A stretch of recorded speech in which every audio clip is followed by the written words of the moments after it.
HSC 26 ব্যাচের যারা এই ভিডিওটা দেখতেছো, তোমাদেরকে আমি বড় ভাই হিসেবে এবং টিচার হিসেবে যারা আমার একটা হলেও ক্লাস কখনো করছো, কিছু আনসেন্সর্ড উপদেশ এই ভিডিওতে দিব এইচএসসি পরীক্ষা রিলেটেড। তো যদি ফ্রি থাকো 5 মিনিট হাতে থাকে, সময় নিয়ে দেখতে পারো।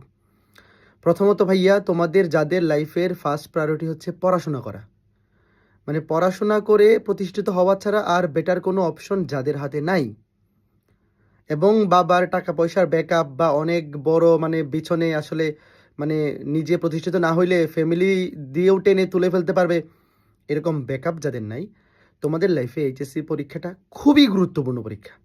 তুমি যতটুকু গুরুত্বপূর্ণ ভাবতেছো তার চাইতেও অনেক বেশি গুরুত্বপূর্ণ পরীক্ষা।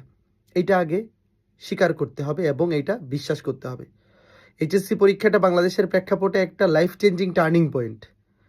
এই রেজাল্টটা কোনোভাবে ধস নামলে তোমার বিগত 12 বছরের পড়াশোনা এবং ভালো রেজাল্ট সব কিছু মূল্যহীন হয়ে যাবে। কাইন্ড অফ, এটা ট্রু, কেউ স্বীকার করুক বা না করুক, এটা অনেকটা হ্যাম্পার হবে। তুমি ক্লাস 5-এ কেমন স্টুডেন্ট ছিল, 8-এ 10-এ কোনো কিছুই আর পরবর্তীতে তোমাকে হেল্প করবে না যদি এইচএসসিতে তুমি ফল করে ফেলো। এটা ট্রু, এইটা আগে বিশ্বাস করতে হবে, মানতে হবে, বুঝতে হবে। এখন কথা হচ্ছে, এই কথাগুলো কেন বলতেছি কারণ তোমাদের পরীক্ষার আর আজকে যখন ভিডিওটা বানাচ্ছি ঠিক 2 মাস 3 দিন বাকি। তো এই 2 মাস 3 দিন যদি তুমি কাজে লাগাও তাহলে অনেক সময়, আসলেই অনেক সময়। কিন্তু সমস্যাটা হচ্ছে এই সময়টার 50%ও কেউ কাজে লাগাবে না। এই তুমি যে ভিডিওটা দেখতেছো, তুমিও 50% ঠিক মতো ইউজ করবে না। কেন করবে না? কারণ তুমি নিজেও জানো যে পরীক্ষার আগে গ্যাপ যদি 3 দিন থাকে, যে ধরো ফিজিক্স ফার্স্ট পেপার পরীক্ষার আগে 3 দিন গ্যাপ, ওই 3 দিনের মধ্যে প্রথম দিনও তুমি নষ্ট করে ফেলবা। আমি গ্যারান্টি দিয়ে বলতে পারি, প্রথম দিন তুমি কিছুই পড়বে না। যদি কেমিস্ট্রি পরীক্ষার আগে 6 দিন গ্যাপ থাকে, প্রথম 2 দিন তুমি নষ্ট করে ফেলবা, কিচ্ছুই পড়বে না। তো যে কিনা পরীক্ষার আগে 3 দিন গ্যাপের মধ্যে 1 দিন নষ্ট করে ফেলে পাবলিক, সে আগামী 2 মাস সিরিয়াস হয়ে পড়াশোনা করবে না, এটা আমি গ্যারান্টি দিয়ে বলতে পারি।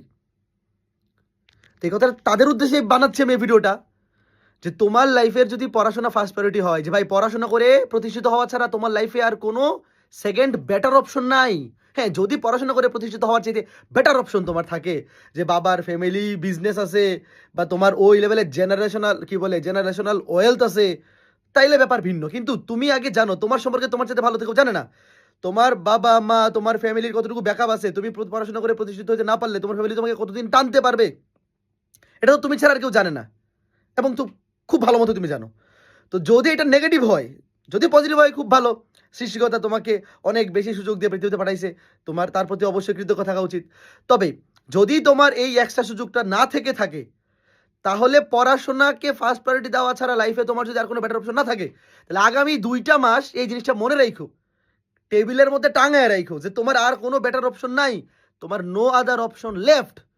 তোমার দেয়ালে পিঠ থেকে গেছে এই অবস্থা যদি হয়, তাহলে আগামী 2টা মাস এই সর্বনাশটা করিও না।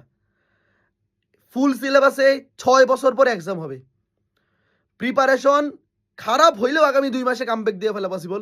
ইনফ্যাক্ট এইচএসসির পরে 3 মাসে কামব্যাক দিয়ে ভালো জায়গায় চান্সও পাওয়া পসিবল, কারণ ফুল সিলেবাসে পরীক্ষা হইলে 95% স্টুডেন্টের সিলেবাস শেষ হয় না। বড় জোর 5 থেকে 10% স্টুডেন্ট সব সিলেবাস শেষ করে পরীক্ষা দিতে যায়। অ্যাডমিশন টেস্টেও সিলেবাস কমপ্লিট না করে ভালো জায়গায় বুয়েটও চান্স পেয়ে বলা যায়। আমার এইচএসসিতে সেমিকন্ডাক্টর অধ্যায় আমি পড়ি নাই, জ্যোতির্বিজ্ঞান পড়ি নাই, জৈব যৌগ পড়ি নাই, না পড়েও এইচএসসি তো পার হয়ে গেছে, অ্যাডমিশনও পার হয়ে গেছে। হ্যাঁ, হয়তো বা জৈব যৌগ বা ওইগুলো ভালো মতো পড়লে বাকিগুলো এই অ্যাডমিশনে কভার করে ফেলছিলাম, কিন্তু জৈব যৌগটা কভার করতে পারি না। হ্যাঁ, এটা ট্রু যে জৈব যৌগ কভার করতে পারলে আমার বুয়েটে পজিশন 100-র মধ্যে আসতো, কভার করতে পারি নাই, আসে নাই, কিন্তু তাও তো একটা ভালো পজিশনে চলে আসতে পারছি। তো ফুল সিলেবাসে কিন্তু এইচএসসি এবং অ্যাডমিশনে সকল কিছু না পড়া থাকলেও ভালো করা পসিবল। তবে চেষ্টা থাকবে যত বেশি কভার করা যায়। এটা কেন বলতেছি, কারণ এই 2টা মাসে তুমি যদি ফুল এফিসিয়েন্সি এনশিওর করো, অনেক কিছু আউলে দেওয়া পসিবল।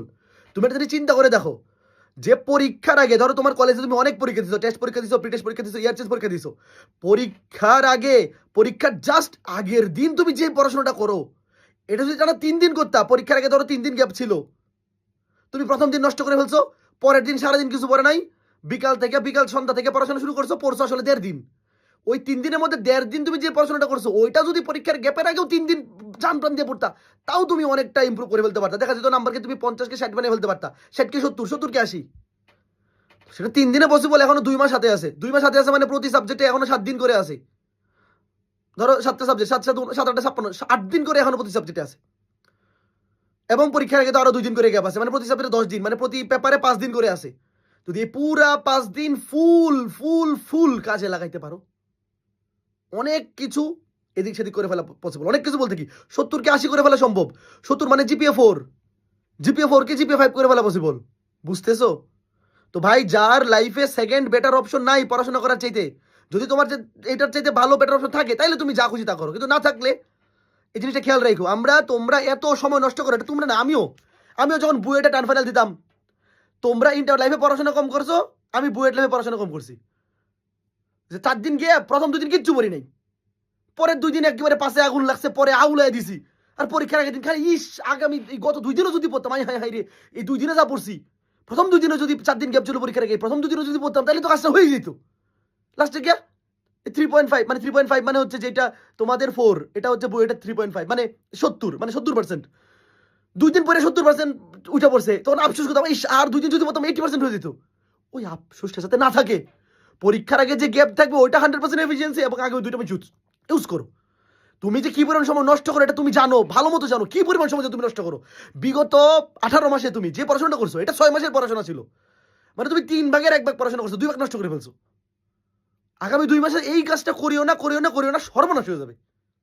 এবং যদি এই কাজটা না করে আগামী 2 মাস ফুল এফিসিয়েন্সি পড়ো, তোমার লাইফের সবচেয়ে বড় টার্নিং পয়েন্ট হয়ে যাবে এই 2 মাস, এইচএসসি রেজাল্টটা, এবং এইচএসসি রেজাল্টের পরে 3 মাস। এই 2 মাস তুমি যদি পড়াশোনাটা ফ্লোতে চলে আসো, এই ফ্লোতেই তোমার অ্যাডমিশনে 4 মাস পড়াশোনা হয়ে যাবে।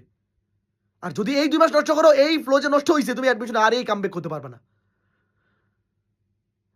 তো তোমাদেরকে যারা আমার ক্লাস করো 26 ব্যাচের, 6 বছর পর আবার ফুল সিলেবাসে পরীক্ষা হবে, তোমাদের প্রতি আমার একটা সবসময় আলাদা ভালো লাগা, ছোট ভাই বোনের মতো ভালোবাসা একটা তৈরি হয়ে গেছে 26 ব্যাচের প্রতি। যে এই ব্যাচটা যদি রেজাল্ট ফল করে, ড্রপ করে, ফুল সিলেবাসের অ্যাডমিশনে যদি তোমার এইচএসসির রেজাল্ট ফল করে যায়, মোটিভেশন ডাউন থাকে, আর কামব্যাক করতে পারবে না। অ্যাডমিশনের আগেও 4 মাস সময় থাকে, 4 মাস অনেক সময়, যদি মোটিভেটেড থেকে কাজে লাগানো যায়। এইচএসসি পরীক্ষা খারাপ হয়ে গেলে, রেজাল্ট যদি খারাপ হয়ে যায়, ডিমোটিভেশনেই তুমি আর ওই 4 মাস পড়াশোনা করতে পারবে না। তো এই 2টা মাস খুবই important, just not because HSC পরীক্ষার জন্য, বোথ ফর অ্যাডমিশনে তুমি মোটিভেটেড থেকে যাতে ওই 4টা মাসও পড়াশোনা করতে পারো। তো ভাই, ছোট বোন হিসেবে বললাম, এই 2টা মাস নষ্ট করিও না, নিজের বেস্ট রিপোর্টটা দাও, তোমার দেয়ালের সামনে, তোমার টেবিলের সামনে টাঙায় রাখো যে এই 2টা মাসে 1টা মিনিট আমি নষ্ট করবো না, যতটুকু সম্ভব পড়াশোনা করবো। সবার জন্য অনেক শুভকামনা, পরবর্তী ভিডিওতে দেখা হবে।